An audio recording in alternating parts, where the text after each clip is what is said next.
Gol! Fez a finta, lá vai Romário, é gol!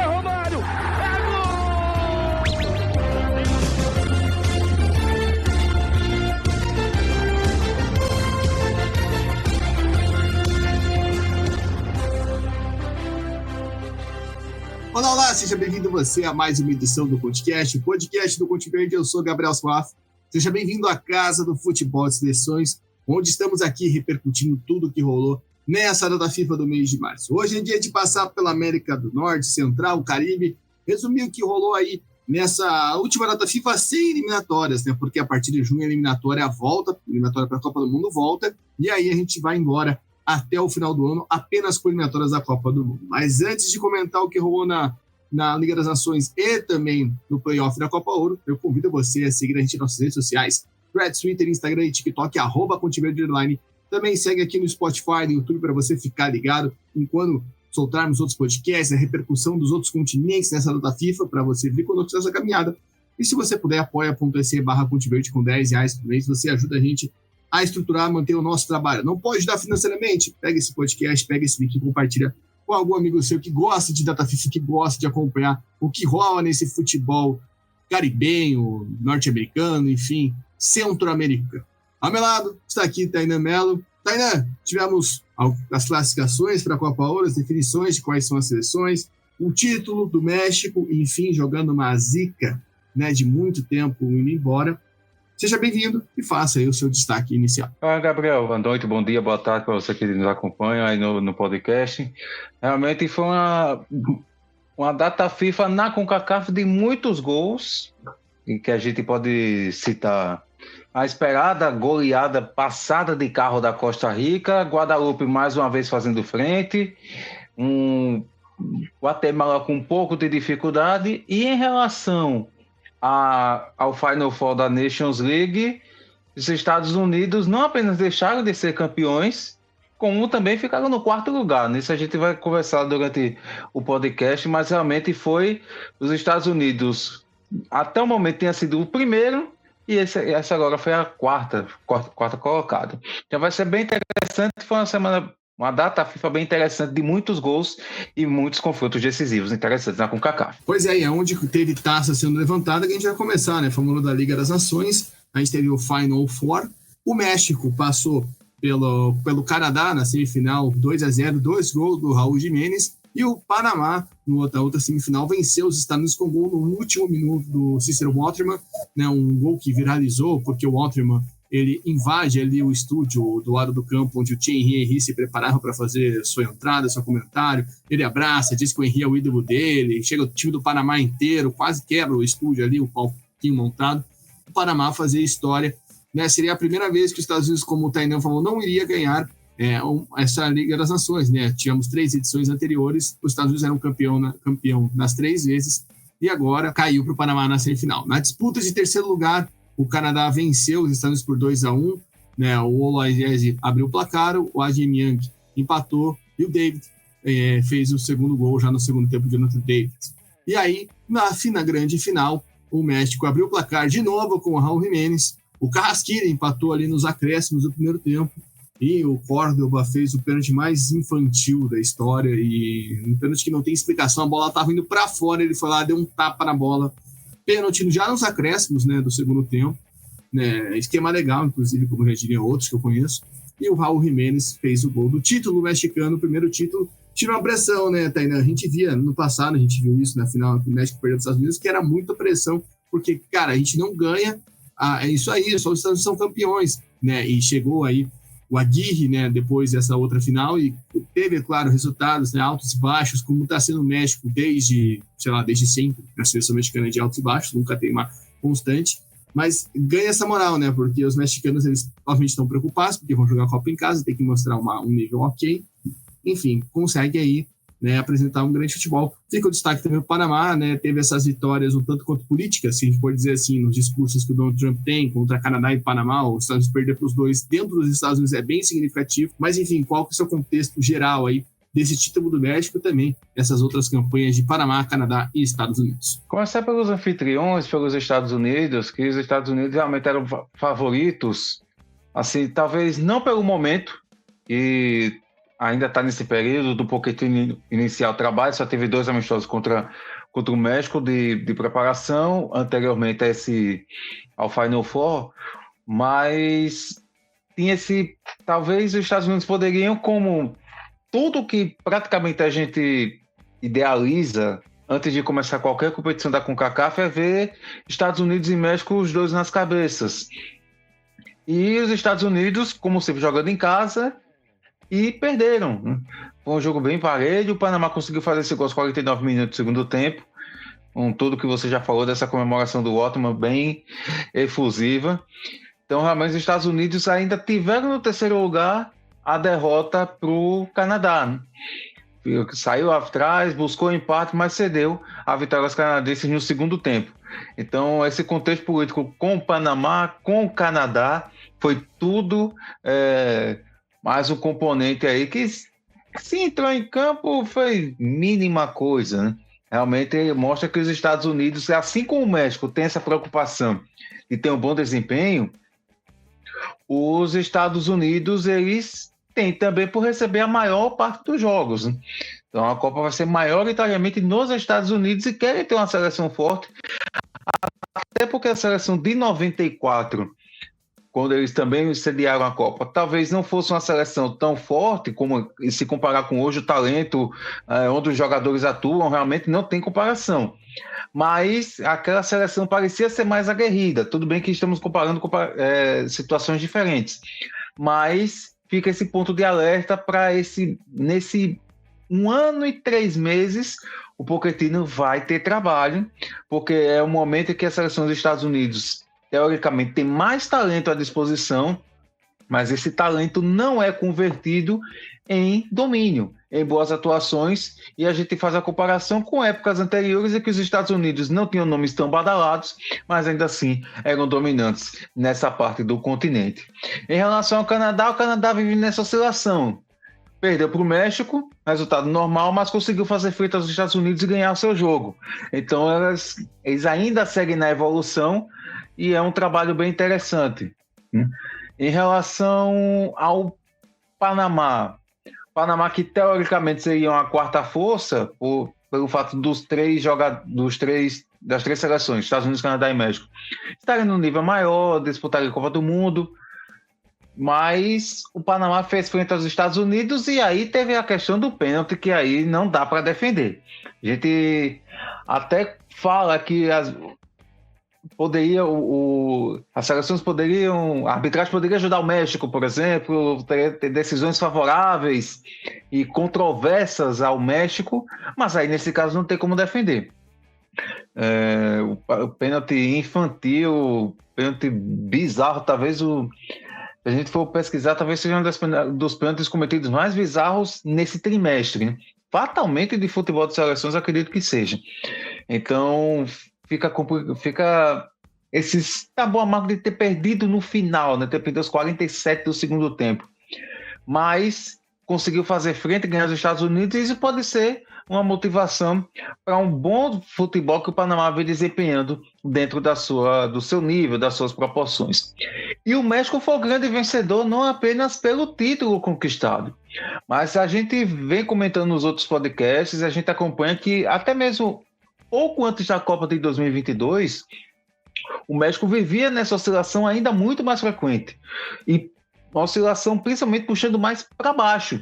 Várias trocas de comando técnico, várias mudanças, estilo de jogador que não encaixa, jogador que às vezes promete e não dá certo, uma mudança na rota de organizar uma seleção formada com jogadores que, em sua maioria, atuam no futebol mexicano, e deu certo.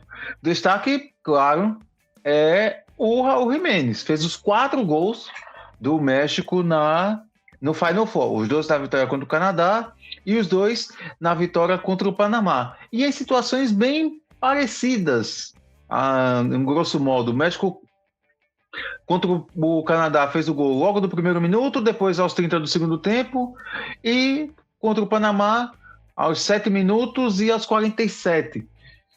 Então é um gol no começo e outro no final. Claro que contra o Panamá teve um pouco mais de dificuldade de apreensão pelo gol marcado pelo Carrasquilha. Mas ainda assim, o grande vencedor é o México. E talvez o grande perdedor seja os Estados Unidos. O que isso vai significar? A gente não sabe, porque como a gente vem falando, as duas seleções vivem momentos de altos e baixos a cada data FIFA. Para o México pode ser um combustível para o time pelo menos manter um equilíbrio antes de pensar em uma ascensão. Aos Estados Unidos, a responsabilidade e a certeza do Pochettino de que vai ter muito trabalho para organizar essa seleção para a Copa do Mundo do ano que vem. Eu acho que a Copa Ouro vai ser uma chave gigantesca para essas duas seleções, né? E aí a gente tem algumas questões, né? O México não vai poder contar com jogadores, talvez, do América, né? A gente tem aí essa situação que o América talvez dispute o Mundial de Clubes, já que teve todo aquele rolo com o León, também jogadores do Monterrey, também do Pachuca, mas o Pachuca é minoria na seleção, né? Acho que no Record não tem ninguém, mas tem essa questão no Mundial de Clubes, que provavelmente os times não vão ceder para a Copa Ouro, isso vai dar daqui, fica na guarda que isso aí vai dar um probleminha, né? A mesma coisa dos Estados Unidos com o Seattle Sounders. E então, eu acho que a Copa Ouro vai ser determinante, tanto para o Pochettino, tanto para o Aguirre, né? Justamente conseguir fazer esse trabalho. São dois treinadores que chegaram no passado, né? Você falou do México trocando treinadores no último ciclo, já aconteceu, o Aguirre é o terceiro treinador, né? Desde a Copa do Mundo de 2022 no México, então... E todos eles tinham essas críticas. Pense, o Diogo Coca foi campeão da última Copa Ouro e também ganhou um abraço, né? Então, é só para você ver como a seleção do México é uma seleção muito difícil de trabalhar, né? Tem essa pressão por resultado de um povo que é apaixonado, né? De um povo que pede para que a seleção sonha com uma seleção forte um dia, né? Sonha ter uma seleção que chegue lá em cima, que chegue nos altos. Né? Na verdade, foi o Lozano que foi o campeão. O Coca foi antes. O Martino vai até a Copa do Mundo, né? O Tata Martino. Aí depois entra o Coca fica até justamente, fica bem 6 meses, né? Até a Liga das Nações, a final que o México perde também, né? Eu acho que o México perde na semifinal essa Liga das Nações. E aí entra o Lozano entra ali em 2023, ganha a Copa Ouro, mas nunca teve vida fácil, né? Sempre foi uma pressão absurda para cima dele. E aí, depois da última derrota, né, na Liga da Seleção passada, ele cai, volta o Aguirre, né? O Aguirre sendo o salvador da pátria. Mesmo assim, oscilando, né? A gente lembra aqui do jogo contra o Valência, que o México estava ganhando, empatou, enfim.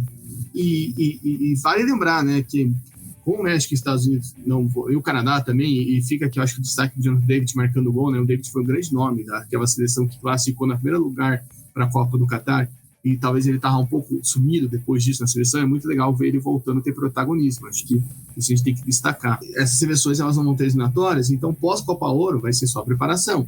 E aí a preparação depende muito de quem elas vão enfrentar. E a gente vale lembrar, né? As seleções europeias vão estar eliminatórias, as seleções da CONCACAF vão estar eliminatórias, as seleções sul-americanas só vão estar disponíveis a partir de outubro, as seleções africanas só em novembro, né? Talvez a gente possa ver aí, com certeza já deve estar rolando aqui uma negociação para amistosos contra o Japão, porque o Japão já vai estar livre em setembro, já que, como está classificado, as vitórias acabam em junho, né? Provavelmente a gente vai ver essas seleções circulando, né? Talvez não duvidem que o Brasil vá jogar contra os Estados Unidos e México de novo, assim como jogou no passado antes da Copa América.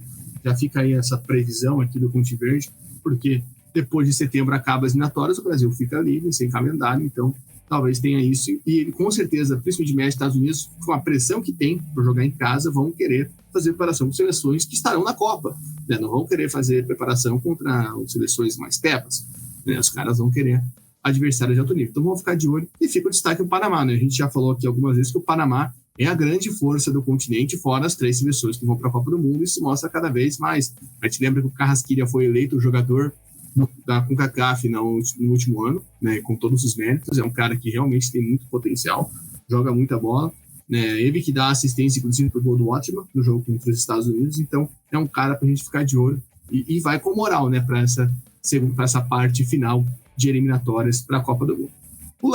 Chegamos ao fim da CONCACAF Nations League, que só volta depois da Copa do Mundo, a gente tem que ressaltar isso. Então, somente no segundo semestre de 2026 voltaremos a falar de Nations League, que veio, né, teve todos os anos a edição da CONCACAF Nations League, agora com o campeão de frente. E vamos para a Copa Ouro. Copa Ouro que definiu aí seus últimos 7 participantes. A gente lembra que Estados Unidos, México e Canadá e Panamá já estavam garantidos, os quatro finalistas, né, da Liga das Nações. Também as equipes campeãs da Liga B, né, que conseguiram acesso direto, El Salvador, Haiti, República Dominicana, são seleções que já conseguiram. Me fugiu a última seleção agora, mas já recordo aqui para vocês. Mas essas seleções já têm a sua vaga, e aí as outras, e a Arábia Saudita na CONCACAF fazendo o que ela sabe fazer de pior, que é, né, que é não valorizar. O seu futebol foi curaçao, outra seleção que já se garantiu, que me fugiu. A Arábia Saudita também, como convidada, está classificada. Parabéns. A gente tem um playoff com 14 seleções, porque tem outras seleções que nem puderam sonhar em disputar esse playoff, porque tem a Arábia Saudita para disputar. Se não tivesse seleção, a gente entendia, como é aqui na América, quando a Conmebol quer fazer com 16 seleções. Mas, pô, isso aí é sacanagem, viu? É absurdo. Não dá para defender a CONCACAF numa dessas. Mas, enfim, isso é assunto para... A gente vai falar muito sobre isso durante a Copa Ouro, eu tenho certeza. Então, a gente conheceu aí os últimos 7 classificados, tivemos 7 chaves. Vamos começar com a grande goleada, né, Tainan? O jogo que era teta, né? Vamos dizer assim, a estreia do Miguel Herrera como treinador em jogos oficiais pela Costa Rica, né? Ele já tinha comandado a Costa Rica no amistoso lá no começo do ano contra os Estados Unidos, e nesse primeiro jogo aí já fez 7-0 logo de cara no Belize. Foi legal, né? Ver o estádio lá em Belmopan lotado para o jogo, né? Um momento ali histórico para a seleção do Belize, que já jogou a Copa Ouro, mas foi muito difícil. Acho que fica o destaque para a gente ver essas novas caras, né, do futebol costarriquenho, que a gente tanto fala que precisa, né, que é muito importante para a eliminatória da Copa do Mundo, que a gente já colocou aqui que, na nossa visão, a Costa Rica, perdão, não é a grande favorita. E aí você vê o Gaudi fazendo um cara que a gente falou desde o ano passado, o Zamora também, que fez 3 gols, né, o Branco fez 2 gols no jogo de volta. Enfim, acho que fica legal ver essa nova geração da Costa Rica, que é uma geração mais tímida, essa transição um pouco mais tímida, esses jogadores que têm ali abaixo, até os 25 anos, conseguindo aparecer com destaque. Realmente, porque assim, a diferença entre as duas seleções é nítida, né? A gente vê isso.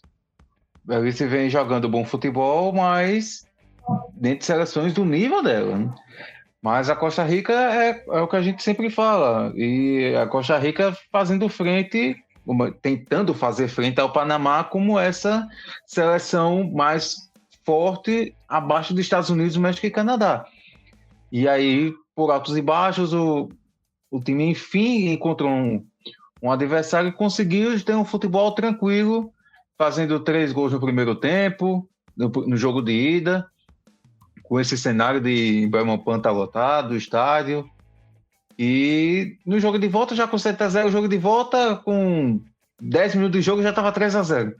Então foi uma atuação bem tranquila, em que assim, pode mascarar muitas coisas, mas que deixa, claro, a Costa Rica com um pouco aliviada, porque se tivesse um resultado muito com um equilíbrio maior, teceríamos críticas, mas foi um resultado para mostrar totalmente o favoritismo, e que é a seleção, em tese, mais qualificada de todas essas que enfrentaram esses playoffs para a Copa Ouro. A gente tinha comentado até, né, que já estava meio que definido no ano passado que esse era o confronto mais desigual, né? Então, até porque Belize foi uma surpresa já na fase de play-in, a gente lembra, né? Belize tirou a Guiana Francesa, foi a única seleção das seleções que disputaram a Liga C que conseguiu chegar até esse playoff, então era uma coisa completamente, né, fora do padrão, né, um confronto completamente desnivelado. Mas acho que fica aqui o destaque, né, justamente da Costa Rica conseguir passar sem sustos, né, porque a gente já viu a Costa Rica, né, tentando emoção, né, que é fazendo partidas com emoção contra adversários mais inferiores. Vamos passar para quem quis emoção, né, Tainan? Porque a Jamaica gostou de uma emoçãozinha ali, enfrentou São Vicente Granadinas, e, cara, eu vou te dizer uma coisa, a gente acompanha, mas, cara, o que São Vicente Granadinas jogou no primeiro jogo não tá escrito. Se você vai ver os melhores momentos no site da CONCACAF, não precisa ver o jogo inteiro. Cara, é surreal, porque não é São Vicente Granadinas achou um gol e a Jamaica estava lá pensando, não, São Vicente Granadinas atacando, dando coragem, indo para cima, fazendo gol com o Anderson, que é o principal jogador da equipe, né, joga na USM, lá, segunda divisão nos Estados Unidos, e aí no último lance acaba fazendo um pênalti já nos acréscimos, e é uma cena surreal para mim, é uma cena que eu achei espetacular, porque o jogador que faz o pênalti, ele acaba, né, derrubando ali o jogador da Jamaica, esqueci qual o nome dele agora, e todo mundo desaba no chão. É uma cena, se você ver a imagem, é arrepiante. Todo mundo, todos os jogadores desabam no chão, tipo, não acredito, com a mão na cabeça. É uma das imagens assim marcantes, assim, eu achei espetacular, apesar de triste para os nossos granadinos que fizeram o jogo da vida nesse dia, né? E no jogo da volta não ficaram o Bailey, e fica o destaque, né, que o Bailey voltou a jogar na Jamaica, né? A gente lembra de toda aquela treta que rolou do Bailey com a Federação da Jamaica. O Bailey estava em campo nessa partida, foi ele o encarregado de bater o pênalti e empatar o jogo. E no jogo da volta, um 3-0 também com um pouquinho de emoção, né? Porque a Jamaica faz o gol com o Brown no primeiro tempo, São Vicente Granadinas não abdica de jogar, tenta um empate, vai para cima, tem oportunidades, e aí já lá aos 44 do segundo tempo, o Johnson mete um gol contra, e nos acréscimos, né, a São Vicente Granadinas ainda tentando alguma coisa, deixa espaço, e a Jamaica marca o terceiro gol com o Cephas. Eu tô vendo aqui o jogador, se eu não me engano, foi o Brown, que sofreu o pênalti, e o jogador que faz foi o Marshall. O Marshall eu tenho certeza, só não me recordo agora se foi o Brown que sofreu, camisa 21 da Jamaica. Mas é uma cena muito simétrica. Todos os jogadores São Vicente Granadinas botam a mão na cabeça e fazem. E, Tainan, você até falou dessa questão da Costa Rica com o Panamá, e por essa intersafra ruim da Costa Rica, pós-campo, Belnava, enfim, a gente vê algumas seleções ganhando esse lugar, né, dos costarriquenhos, dos chicos. A Jamaica era uma dessas candidatas. E acho que esse jogo, por como a Jamaica sofreu para forçar para São Vicente Granadinas, deixa a gente com uma pulguinha atrás da orelha. Mas, no fim das contas, a missão foi cumprida e a gente destaca, claro, o retorno do Bailey, que é um grande jogador, e a gente espera que as coisas continuem resolvidas entre eles até a Copa Ouro agora. É verdade. A Jamaica, o Bailey se torna um personagem tão importante que, tudo bem, outro jogador poderia ter batido o pênalti e ter feito, mas ele é o autor do gol de empate. E é até, assim, dizer que é injusto, talvez seja uma palavra forte, porque a gente tem que analisar os dois lados. Mas, tipo, o São Vicente Granadinas merecia mais, principalmente no primeiro jogo, né? Uma seleção que vendeu caro os tropeços diante da Jamaica. Principalmente no jogo de ida, como você falou, o São Vicente Granadinas jogou muita bola. Realmente poderia ter empilhado mais gols, poderia ter ganho o jogo com a vantagem maior. E aí teve aquela coisa, né? Quando tem uma seleção, tudo bem que a Jamaica não é a seleção mais poderosa do continente, mas é uma seleção assim que tem sua qualidade, e tem mais qualidade que o São Vicente Granadinas. Quando você enfrenta um adversário desse tipo, qualquer vacilo parece que fica mais aquela coisa mais fatal, né? De você não pode vacilar, porque se vacilar, certamente a consequência vai ser um gol adversário. E isso aconteceu. Mas ainda assim, vale destacar que São Vicente Granadinas poderia ter conquistado, principalmente no jogo de ida. No jogo de volta também deu trabalho, porque o gol poderia ter desabado o time, porque o gol foi na metade do primeiro tempo, 27 minutos, mas ainda conseguiu fazer páreo duro, mas aí nos acréscimos, as coisas ficaram mais fáceis para a Jamaica, com um gol contra e com o terceiro gol no contra-ataque. Então, realmente foi um jogo em que sente por São Vicente Granadinas, porque São Vicente Granadinas, durante toda a CONCACAF Nations League e durante esse jogo contra a Jamaica, esses jogos contra a Jamaica, mostrou que tem se esforçado, tem mostrado um futebol que além das expectativas que nós temos, nós que analisamos por fora. Mas realmente a Jamaica, ao fim das contas, a Jamaica confirmou o favoritismo e conseguiu a classificação. Mas fica esse detalhe para a Jamaica também, porque a Jamaica tem um time qualificado, tem bons nomes, o Bailey voltou e foi esse sufoco todo contra a São Vicente Granadinas. Então fica esse alerta aí, tendo em vista também essa ascensão da Costa Rica, que a gente vai esperar a Copa Ouro para ver se é uma ascensão momentânea, porque Belize é um adversário de um desnível muito grande em relação à Costa Rica, ou se realmente eles estão encontrando realmente um novo time diante dessa safra mais nova. Exato, fica de olho. E também a Jamaica, né? Saber esse posicionamento, eu acho que a Copa Ouro vai ser essencial para a gente ver quem de fato vai brigar por essas 3 vagas. A gente tem o Panamá, que é favorito, como a gente já falou, né? Seria até... E ó, também tem a questão de chaveamento. A gente lembra que isso vai ser muito importante, porque vão ser 3 grupos, então pode acontecer de algumas seleções ficarem juntas. A gente vai pegar essas outras seleções que tem um nível mais acima, né? Panamá, Costa Rica, Jamaica, Honduras, Trinidad e Tobago, enfim, outras... O Suriname, que a gente vai falar daqui a pouco, é uma outra seleção que também aparece com olhares, né, sedutores para a Copa do Mundo. E você falou sobre a Liga das Nações da São Vicente e Grenadina. A gente lembra que eles travaram uma briga pau a pau com o El Salvador pelo acesso, né? Conseguiram vencer jogo contra o El Salvador, né? Tudo bem que El Salvador não é parâmetro para muita coisa, né? Mas realmente há uma disputa, houve uma disputa, né? Não foi foi o melhor segundo colocado da Liga B, né? E conseguiu num jogo que para mim parecia que ia ser babada para Jamaica, fazer um jogo muito complicado. Esse primeiro jogo das Grenadinas é fantástico, assim, não tem outra palavra para dizer. Uma seleção que não teve medo. Vamos ver como vão ser eles agora, né, na data FIFA de junho, quando voltar às eliminatórias. Outra seleção que deu um susto na galera foi Honduras, né? Honduras saiu perdendo por 2-0 para a Bermuda. Rapaz, quando eu vi isso, eu falei, não é possível, os caras vão entregar a vaga assim. Mas só que daí, ali no segundo tempo, em 6 minutos, virou o jogo, né? O Kyoto empatou o jogo aos 15, aí o Palma fez o segundo aos 19, perdão, e aos 21, o Kyoto marcou de novo ali, em 5 minutos já estava 3-2, e já lá nos minutos finais, Honduras marcou mais 2 gols, Bermuda conseguiu fazer um gol de pênalti, terminou 5-3, um jogo malucaço, né? Esse jogo disputado lá em Bermuda, em Defogiri. E aí, no jogo de volta, no Estádio Nacional de Honduras, sem público, por conta daquele incidente com a Aguirre, se a gente for lembrar lá, que o Aguirre foi atingido com uma lata, saiu sangrando da partida, aquilo lá que eliminou Honduras, inclusive, parabéns pro ser humano que fez essa burrada, que aquilo lá motivou o México foi lá no segundo jogo, deu uma paulada em Honduras. Honduras venceu sem público, mas venceu por 2-0. Ufa!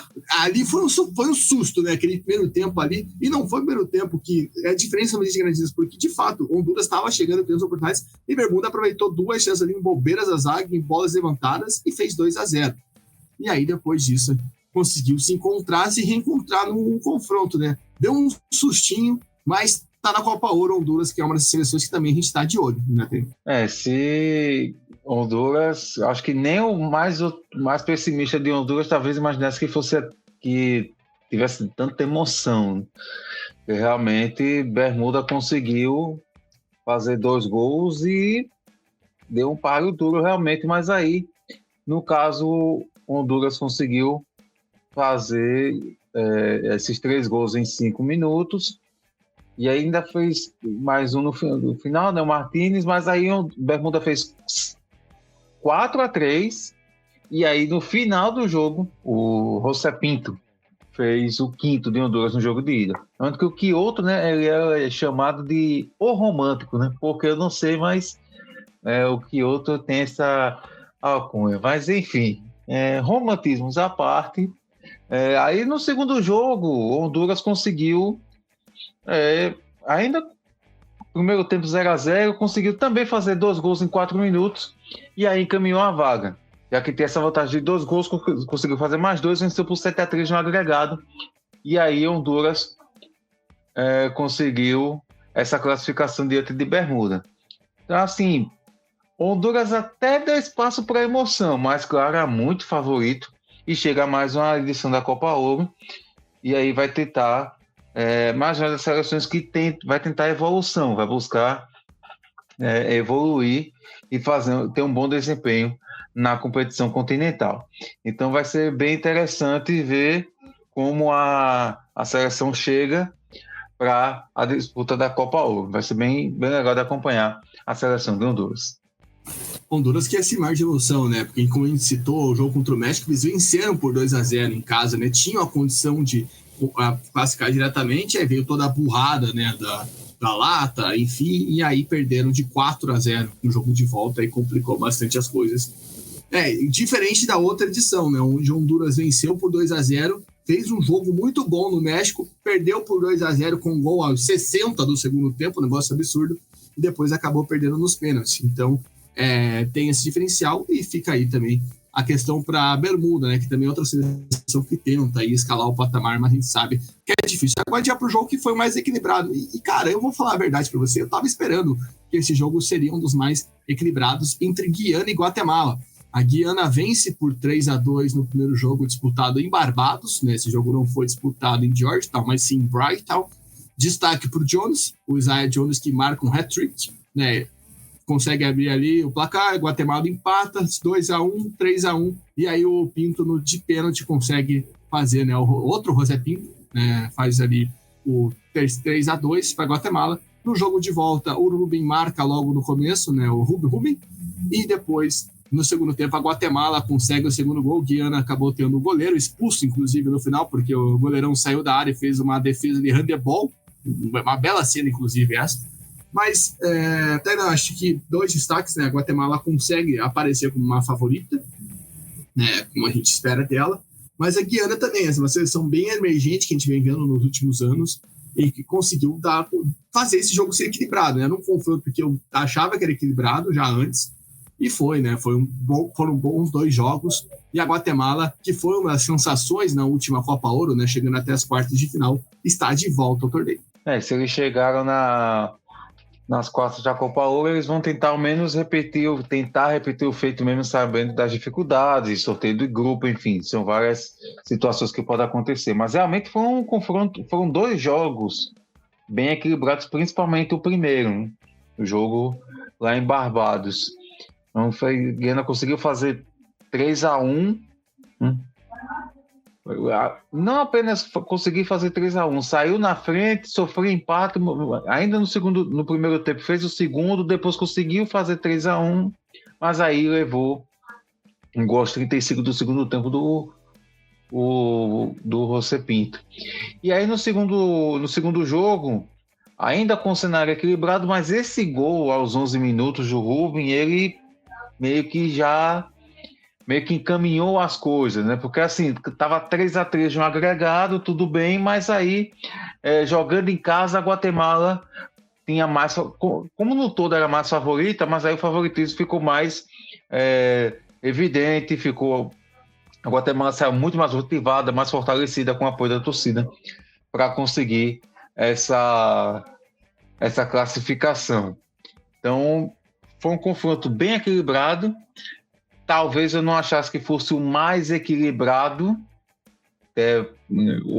Talvez o próximo que a gente fale, talvez é o que eu achasse que fosse o mais equilibrado.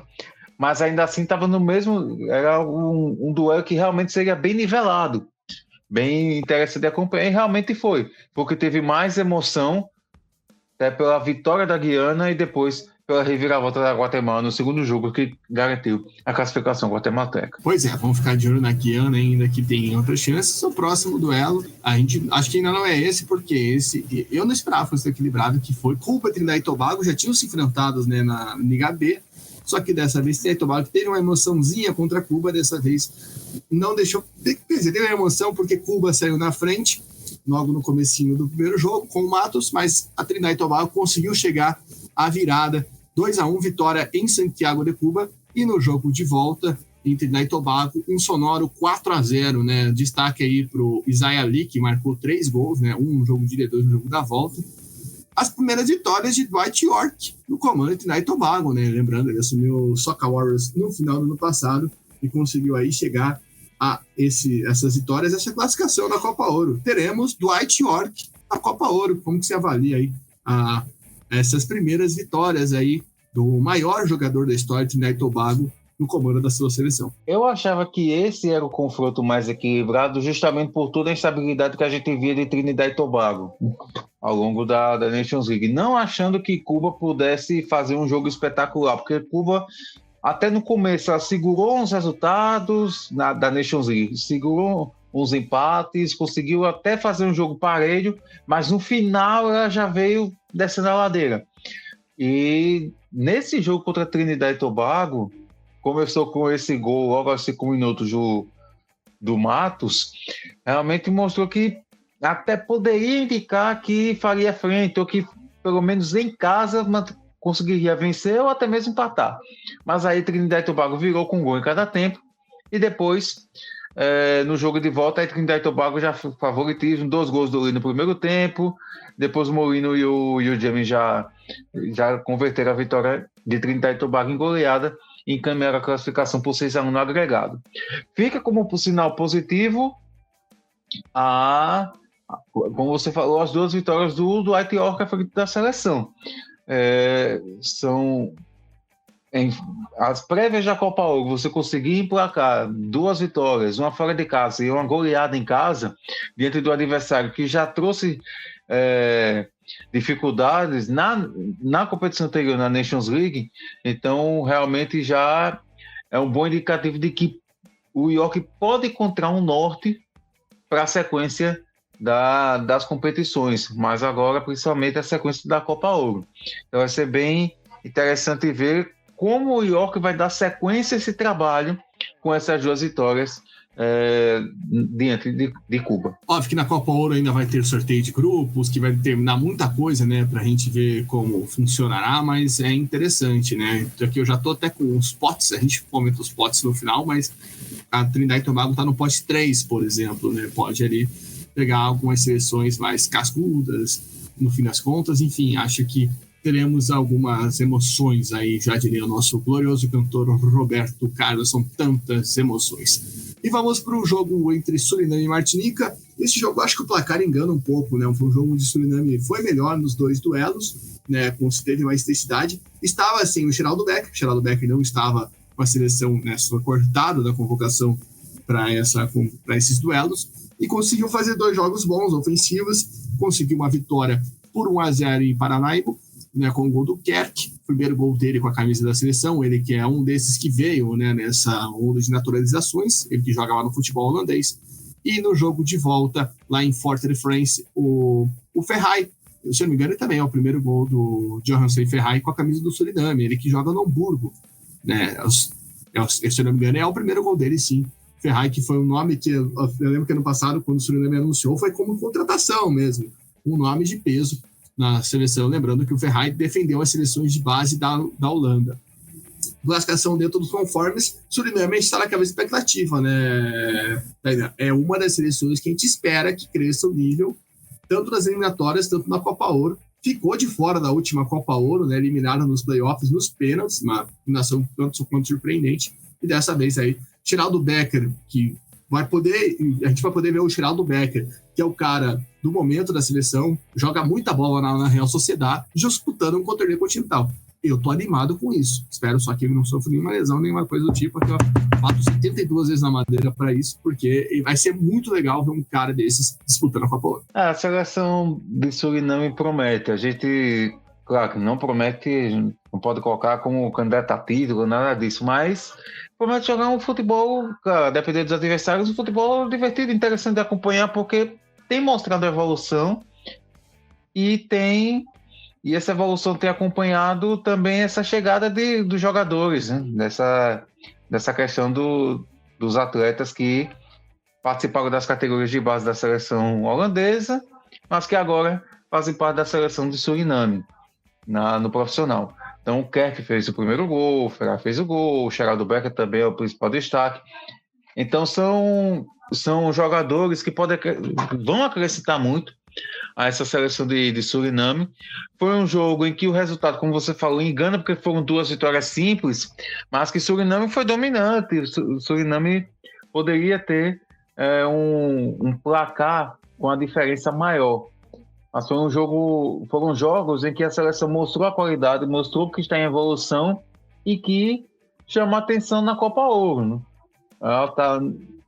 Ela tá também no pote 3, que a gente falou a gente vai falar mais à frente, e também está mesmo pote Trinidad e Tobago, então vai enfrentar adversários mais qualificados, mas também vai ter a oportunidade de não apenas ficar um pouco mais reativa, mas também propor o jogo dentro de adversários do mesmo nível ou de nível mais abaixo. Então será bons. É uma seleção que eu tenho expectativa de ver como vai ser o desempenho. Tenho até mais expectativa que outras seleções. Porque assim, a Jamaica a gente sabe que pode ir longe porque já mostrou, mas Suriname é essa novidade, não é a primeira vez que vai participar, mas essa novidade que com todos esses reforços, esses novos jogadores aptos a participar, pode fazer uma competição bem interessante. Pois é, ficamos no aguardo. E a Martinica, lembrando que a Martinica esteve na última Copa Ouro e acaba ficando de fora. E vamos para o último duelo. O último duelo, acho que se a gente for pensar os resultados que a gente teve até agora, é o que tem mais carinha de surpresa, até pela forma que foi, né? A Guadalupe, que não é uma seleção fraca, a gente já falou aqui algumas vezes que a Guadalupe é uma seleção que tem cacife, né? Enfim, venceu o primeiro jogo contra a Nicarágua por 1-0 com o gol do Florian David. E daí, no segundo jogo, conseguiu também uma vitória fora de casa, em Manágua. Essa aí foi tanto quanto surpreendente, ou do Rafael Mirval, né? O Rafael Mirval, que joga lá na Série D da Itália. Até pela reação dos jogadores de Guadalupe, quando acabou o jogo na Nicarágua, Tainá, deu para sentir que era uma vitória, não vou dizer com um patamar histórico, até porque Guadalupe esteve. É uma seleção frequente, né, nessa questão aí, né, de Copa Ouro. Nas últimas Copa Ouros esteve presente em quase todas, né? Se de cabeça eu estou me lembrando aqui, ela participou 2007, 2009, 2011, aí desde 2021 está de volta e participando, né? Na última edição ela acabou sendo eliminada por Guadalupe, numa disputa emocionante ali entre as duas na última rodada. Guadalupe volta aí para a sua terceira Copa Ouro consecutiva, deixa a Nicarágua de fora. A gente falou algumas vezes, né, como era importante para a Nicarágua talvez estar nessa Copa Ouro, porque sofreu com a questão da eliminação por conta de jogadores, né, fora de irregulares na última Copa Ouro, quando foi se classificada. E Guadalupe, acho que o mais surpreendente dessa classificação não é Guadalupe passar, é Guadalupe conseguir vencer os dois jogos. Né? Acho que ganha esse status de surpresa, mas não sendo um confronto completamente desequilibrado, não é uma zebraça assim. Mas dentro dos resultados que nós temos até aqui, foi a grande surpresa desses duelos. Exatamente. Se a gente vê, as duas seleções de Nicarágua têm mais qualidade, né? Já tem uma estrutura um pouco maior, enfim. Mas Guadalupe conseguiu vencer em casa, que até aí, pela situação, a gente entende que é um resultado bem plausível, mas realmente esse segundo jogo em Manágua foi uma zebraça. Porque, assim, tudo que você já falou, Guadalupe é uma seleção que já tem participado, teve até aquela disputa com Martinica, mas a gente talvez não esperava uma vitória lá. Talvez se fosse uma vitória com gol, sei lá, Nicarágua toda no ataque nos últimos minutos, no desespero, consegue armar um contra-ataque, Guadalupe fazer um gol e ganhar o jogo. Ok. Mas não, né? O gol foi aos 20 do segundo tempo. Então, é um jogo em que Nicarágua sentiu bastante esse confronto. Esse confronto realmente chama atenção, principalmente o jogo em Manágua. Chama atenção tanto positiva para Guadalupe, por conseguir vencer os jogos, como para Nicarágua negativo. O time que poderia dar uma resposta, participar da competição novamente da Copa Ouro, mas aí tropeçou. E pode ser, tem eliminatórias, enfim, pode ser que esse resultado seja bastante sentido por Nicarágua na sequência das competições. Pois é, a gente vai ver, como já falamos algumas vezes, antes da Copa Ouro, a gente vai ter uma janela de eliminatória, né? Acho que vai ser importante para a gente olhar e ver como que esses resultados, essas questões antes da Copa Ouro vão interferir. E lembrando que é a rodada decisiva, né? São 2 jogos que aí quem ficar pelo caminho, um abraço, já vai perder as 2 para a Copa. Tem algumas seleções que é quase um milagre, mas tudo bem. A gente está falando de Anguila, está falando de Ilhas Virgens Britânicas, mas outras seleções aí podem ficar pelo caminho. Vamos acompanhar. Lembrando que algumas seleções também fizeram amistosos aí pelo mundo. A gente teve o caso do Haiti vencendo o Azerbaijão por 3-0. A República Dominicana e Porto Rico que fizeram 2 amistosos entre si. Destaque porque no segundo jogo da República Dominicana, o vitória por 2-0, o Mariano Dias jogou, né? O Mariano, que é um cara que já está há muito tempo aí nesse vai jogar, não vai jogar, jogou, e é um cara que está confirmado para a Copa Ouro, se não se machucar, o que não é difícil no caso dele, mas a gente torce para não se machucar. Curaçao teve aqueles amistosos também contra o Cazaquistão e contra uma equipe da região, que agora me fugiu o nome, mas o Curaçao também entrou em campo nessa data FIFA. Aruba foi pro Camboja, cara, esse aí foi surreal, e venceu o Camboja por 2-1, né? Então a gente tem as seleções que estão pelo mundo. El Salvador enfrentou o Ristal Dínamo e o Pachuca. Nós tivemos o John Kennedy, o Urso, enfrentando a seleção de El Salvador, ou seja, tivemos aí as seleções que estão sem calendário, viajando pelo mundo, viajando por aí. E agora eu falei dos cabeças de chave, né, das chaves dos grupos. A gente vai passar aqui rapidinho para vocês. A gente tem na chave, no pote A, México, Canadá, Panamá e Estados Unidos, né, nessa ordem aí, segue o Final Four. Aí no pote 2 tem Costa Rica, Jamaica, Honduras e Haiti. No pote 3, Guatemala, Trinidad e Tobago, El Salvador e Suriname. No pote 4, Guadalupe, Curaçao, República Dominicana e Arábia Saudita. Esses potes aí seguem o ranking da CONCACAF mesmo, né? Não é o ranking da FIFA. Até porque tem seleções ali como Guadalupe que não estão no ranking da FIFA e não teria como chegar. O sorteio está marcado para o dia 10 de abril, ou seja, na semana que vem já teremos esses grupos formados. Tainan, qual que é a sua expectativa aí? Monte um grupo da morte, e é legal a gente falar que a Arábia Saudita, pela bolinha que vem jogando nas eliminatórias asiáticas, ela não vai vir com o time sub-23, não. Eu duvido muito.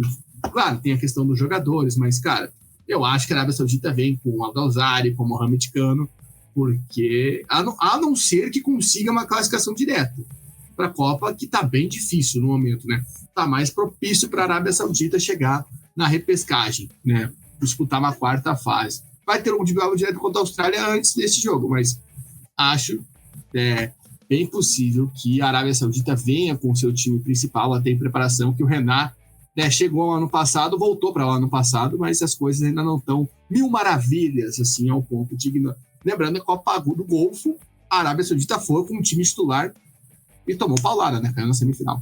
O Hervé Renard fez toda essa... Falar um pouquinho de Ásia aqui na CONCACAF rapidinho. O Hervé Renard, ele fez aquele trabalho na Copa, foi elogiado até pela vitória sobre a Argentina, e vem o Roberto Mantini com toda aquela pompa não dar certo. O Hervé Renard volta para tentar dar certo, mas até agora falta ainda, né? Então, por esse clima, até para pegar um entrosamento ainda mais e também diminuir a pressão sobre ele, eu também concordo com você que ele talvez não vá apenas com sub-23. Acredito que não é o momento mais propício para a Arábia Saudita fazer testes com seleções de base, levando em consideração os resultados recentes, tanto nas eliminatórias como Copa do Golfo e assim por diante. Em relação às seleções da CONCACAF mesmo, a gente montar um grupo da morte aqui, por alto, bom, colocaria o México. Não, o México está no pote 1. México, Jamaica, Suriname e Curaçao. Eu apostaria nisso. México, bem que sempre os Estados Unidos jogam em casa, né? Mas eu acho que México, Jamaica... Fiquei na dúvida entre Jamaica e Costa Rica. Mas acho que México, Jamaica, Suriname e Curaçao é um grupo bem... Ao mesmo tempo que pode ser considerado o grupo da morte, é um grupo equilibrado para Jamaica, Suriname e Curaçao, né? Então acredito que é um da morte, mas a dificuldade não tão acima assim. E fica um grupo bem aberto, né? Para essa... Possivelmente, se esse fosse o grupo mesmo, o México favorito, com Jamaica, Suriname e Curaçao brigando por uma vaga, pela segunda vaga. Eu acho que esse poderia ser um grupo mais forte, né? Um outro poderia ser Estados Unidos, Costa Rica Suriname também, aí poderia ser República Dominicana ou Curaçao, sem levar, claro, a gente descartando a Arábia Saudita. A Arábia Saudita, por mais que não esteja nos melhores momentos, mas coloca a seleção principal e pega um adversário desse, realmente ela pode, já que se ela vai com o time principal, realmente ela quer dar uma resposta para si mesmo, para o país, então acredito que possa ser realmente o outro componente que possa tornar os grupos mais difíceis. Você estava falando aí, eu imaginei um grupo com Panamá, Costa Rica, Suriname, Arábia Saudita, ia ser bem divertido, dá para sonhar, né? Vamos ver, vamos aguardar. Semana que vem a gente vê isso certinho, né? Também o Canadá pode, não digo sendo uma presa mais fácil, os Estados Unidos também pressionado. Vamos ver o que vai ser aí dessa definição, acho que vai ser bem interessante. E Panamá e Costa Rica tem em cima, né? Sempre estão se enfrentando, então não duvido que a gente tenha um duelo ali da América Central, o clássico da América Central. Tá certo, pessoal? A gente encerra aqui o nosso podcast 146, fazendo toda essa análise da CONCACAF. Claro, a gente vai, assim como tivemos uma cobertura especial de Copa das Nações Africanas, Copa da Ásia, a gente está preparando alguma coisa bem especial para a Copa Ouro. E antes disso, vai ter as eliminatórias da CONCACAF também, que a gente vai fazer toda a prévia por aqui. Então, fique ligado, já segue a gente nas redes sociais, Threads, Twitter, Instagram, TikTok, @ContiVerde_Online. Também fica ligado quando sai o estado do sorteio, a gente vai postar por lá. Também segue aqui no Spotify, no YouTube, ainda tem mais repercussão dessa data FIFA para sair, para você acompanhar com a gente. E se puder, apoia.se/ContiVerde com R$10 por mês, você ajuda a gente. Não pode ajudar financeiramente? Compartilhe esse podcast com algum amigo seu que não gosta da seleção dos Estados Unidos, para que ele não goste mais ainda com a gente. Tá certo, Tainan? Forte abraço, obrigado pela parceria. A gente se vê, porque junho promete na CONCACAF e a gente vai estar aqui para olhar tudo de perto. Abraço. Abraço, valeu por mais uma vez participar e vamos esperar o primeiro sorteio e depois todas as emoções em junho, com eliminatórias, que a gente já pode fazer uma análise e principalmente com a Copa Ouro. Vai ser bem legal de acompanhar. Exato. A gente volta e a gente fica no aguardo da sua audiência, da sua parceria. ContiVerde, o caminho da Copa do Mundo passa por aqui. Até mais.